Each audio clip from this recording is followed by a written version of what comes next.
Hey guys, welcome to FoundFlix. The Mist TV series is starting to develop into something really interesting with episode 4, Pequod, and gives us a lot of exciting new developments on the Mist itself, including getting to finally see that part from the trailer where Alex encounters that swirly black misty thing. So let's jump into Pequod, looking at the big moments and reveals and digging into the ever-expanding mysteries that we encounter. There's still a lot to do with sin at the forefront of the show, but this time we also see the direct repercussions that come from lying, even if the lies are made with good intentions. First, we see this with Kevin's gang, who is on the move after a fight last week at the church forced them outside. While in a non-functioning car, Kevin notices that the mist has different densities, and it gets thicker whenever humans are around. So this thicker mist is where the mist is stronger, and it is drawn to humans where it then judges them based on their sins. So they wait for the mist to dissipate and make it to a service station where they encounter another survivor, Clay. He has a working truck and is desperately searching for his son, who he believes is alive in the mist. However, on the way to the station, Kevin and the rest came across his dead boy's body. But rather than telling the truth,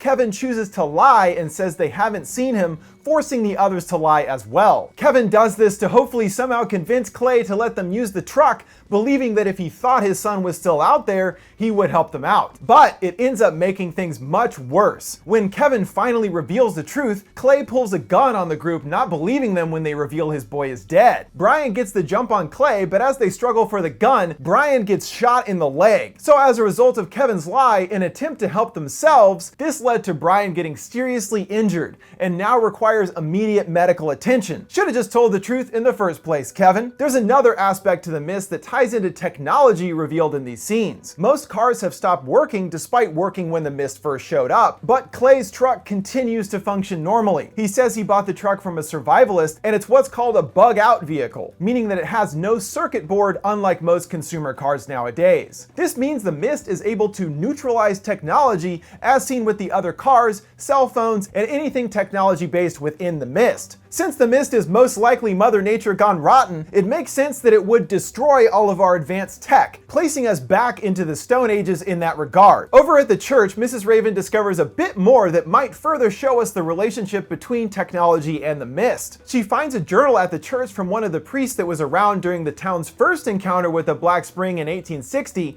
and describes how 6 people were killed, then the next day 5, and finally 3. But the question is, then what happened? Obviously, the Black Spring went away at some point and nature returned to normal for over 100 years, only to suddenly come back now with a vengeance. So it's possible that the mist's appearances are tied to leaps in our development as humans towards modern society. 1860 was around the time of the Second Industrial Revolution, or Technological Revolution as it's called, which had huge ramifications on making us more of a modern society. And just like now, technology has an even bigger place in our society than ever before. So perhaps part of the idea is to remind man that nature is really in charge here, no matter how much humanity develops on their own. And in this case, if it follows the original story, Project Arrowhead brought the mist back with their advanced technological experiments, and are now being reminded by the mist that it is truly impossible to control nature. It does really feel like the same thing that happened in 1860 is happening now in the town, but the priest, however, disagrees, still considering what is going on to be Judgment Day. The priest attempts several times to save Mrs. Raven's soul, in his opinion, by bringing her back to Christianity. But after seeing Mikael's transformation last week, Mrs. Raven is unwavering in her belief that Mother Nature's wrath is behind the mist. She declares that nature is always right and always has a reason for what it is doing, and in order to understand it, we must observe it. She finds a spider in the church and puts it in a jar to literally look at the creature, which she even refers to as God. The others are increasingly concerned by Mrs. Raven's erratic behavior, but surprisingly the sheriff takes a turn and joins her side. He had been in the mist earlier and described feeling something there,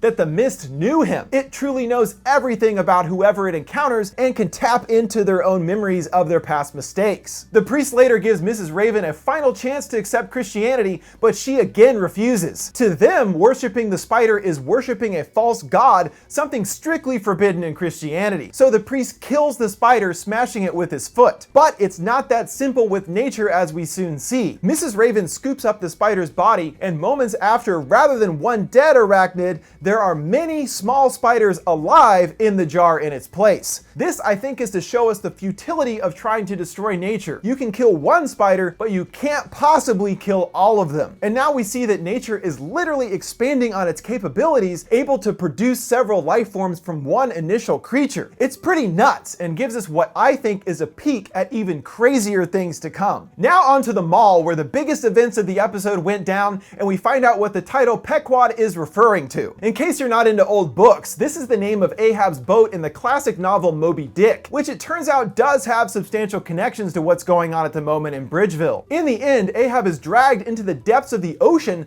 after getting caught on a harpoon line stuck into the giant whale. The Pequod is destroyed and its entire crew except for Ishmael are killed, all due to Ahab's foolish desire to get revenge on Moby Dick. There's many ways to interpret the ending, but one way to consider it is that Mother Nature will always triumph over humanity's attempt to tame her. The way this episode and its title references Moby Dick is once again via a genius plan from the two idiots that work at the game store in the mall. Last week, the rest of the group was upset with him for sending the two Arrowhead soldiers out into the mist. So this time their plan is to bring them back in, but they don't want to actually go outside, and luckily Vic has that covered via a harpoon gun that he got from the sporting goods store. They use it to get one body back in fairly easily, but when dragging the second in, the line gets taut and appears stuck. So Ted stupidly heads out into the mist, following along the harpoon line. This actually appears to be a reference to a scene in the film where Norton does something similar attached to a string when leaving the store. And we know how that turned out. Ted disappears and Vic closes the door but continues to hear shopping cart sounds coming from outside. And suddenly Ted's body is launched through the door, crashing through the window, now looking all roasted and most definitely dead. So at least this scene is referencing Moby Dick with the harpoon gun and Ted following the line to his own death. Also, the idea of nature being untamable by man certainly applies here too. And even worse, with the destroyed window, the mist is quickly getting into the mall. God, these guys really are morons. In the bookstore nearby, Alex had been reading a story to a young girl, Lila, but are interrupted when the mist enters the store, and we see a darker black smoky form amongst the mist. They encounter one at the front of the store and then another right behind them, so there are two of these things here apparently. But we get its big reveal when it appears next to Lila. Its smoky form becomes more solid with these weird craggy things around its head and looks mainly like a dark swirling mist-based figure. But it does at least have a mouth of some sort, which it opens after seeing Lila. It latches its mouth onto the little girl's head, sucking the life out of her, and then she collapses to the ground dead. Damn, poor Lila.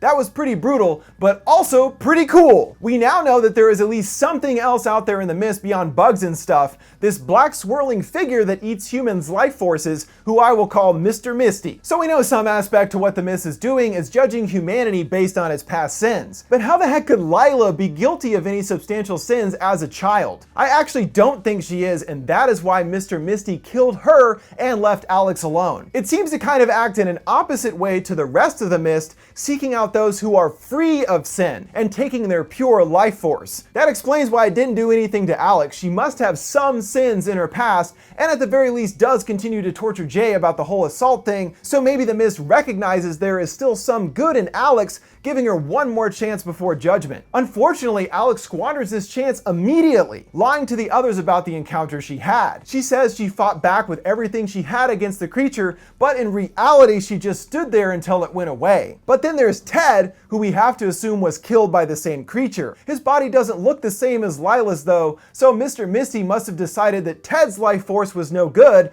and judges him based on that, and thusly kills him. And already it looks like Alex's lie about the encounter with the black mist will have huge repercussions, just as her father's lie did as well. She reveals to Eve and the others of their group what really happened, and we see one of the women leaves from Eve's group, choosing to return with the others. She says she can't trust them and tells the others what she overheard, that Alex lied about what happened. Like I said, I'm sure with this information now out there, the two groups will be at odds very quickly with major fallout to both sides. That'll wrap it up for my look at episode 4 of The Mist, Pequod. I'm glad to see the show is continuously getting better, and I'm genuinely excited to see where things go from here. What did you guys think of the episode? And what thoughts do you have about the swirly black head-sucking thingy?